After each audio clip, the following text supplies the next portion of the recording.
Kaleshwaram project పైన మా కేంద్ర మంత్రి బండి సంజయ్ గారు ప్రూఫ్ సహా మీడియా ముఖంగా తెలంగాణ ప్రజలకి తెలియాలని బండి సంజయ్ గారు మాట్లాడినారు. కాళేశ్వరం ప్రాజెక్ట్ ఒక ఏటీఎంగా ఈ బీఆర్ఎస్ వాళ్ళు వాడుకున్నారు. దాని గురించి మా బండి సంజయ్ గారు మాట్లాడినారు. అది వాస్తవమా లేదా, అది బీఆర్ఎస్ పెద్ద నాయకులు బయట పెట్టాలి. అదేవిధంగా మా బండి సంజయ్ గారు ఏమంటున్నారు, అసలు ఎవరు అయ్యా సొమ్ములాగా మీరు ఒక ఫెయిల్ కాళేశ్వరం ప్రాజెక్ట్ తీసుకొని వచ్చి దాంట్లో మొత్తం అవినీతికి మొత్తం బీఆర్ఎస్ నాయకులు పాల్గొన్నారు, మొత్తం కరప్షన్ చేసినారు. ఒకవేళ మా బండి సంజయ్ గారు తప్పు మాట్లాడినంటే మీరొక కేంద్ర గవర్నమెంట్కి ఒక లేఖ రాయండి.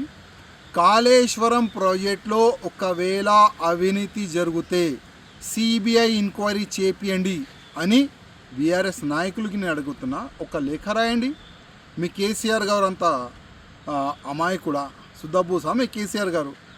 కాళేశ్వరం కాకుండా తెలంగాణలో ప్రతి ఒక్క ప్రాజెక్టులో మీ ఎంత మీరు వాటా తిన్నారు అది తెలంగాణ ప్రజల ముందు మా బండి సంజయ్ గారు, అదేవిధంగా మా కేంద్ర మంత్రులు గారు కూడా చెప్తారు. ప్రతిసారి ప్రధానమంత్రి మోదీ గారు కానీ, అమిత్ షా గారు కానీ, జేపీ నడ్డా గారు కానీ తెలంగాణలో ఎక్కడైనా రైలులు కానీ పొలిటికల్ మీటింగ్లు కానీ ఎక్కడైనా వాళ్ళు పెట్టుకుంటే ఒకటే సబ్జెక్ట్ పైన వాళ్ళు ఫోకస్ చేసినారు, తెలంగాణలో జరుగుతున్న అవినీతి పైన. కాళేశ్వరం ప్రాజెక్టు తప్పు ప్రాజెక్టు, ఒక ఏటీఎంగా కేసీఆర్ ఫ్యామిలీ వాడుకున్న దానిపైననే అందరూ మా నాయకులు మాట్లాడినారు. ఒకవేళ అన్ని బీజేపీ నాయకులు తప్పుగా మాట్లాడినారు, అది మీరు ప్రూవ్ చేయాలంటే కేంద్రంకి ఒక లేఖ రాయండి.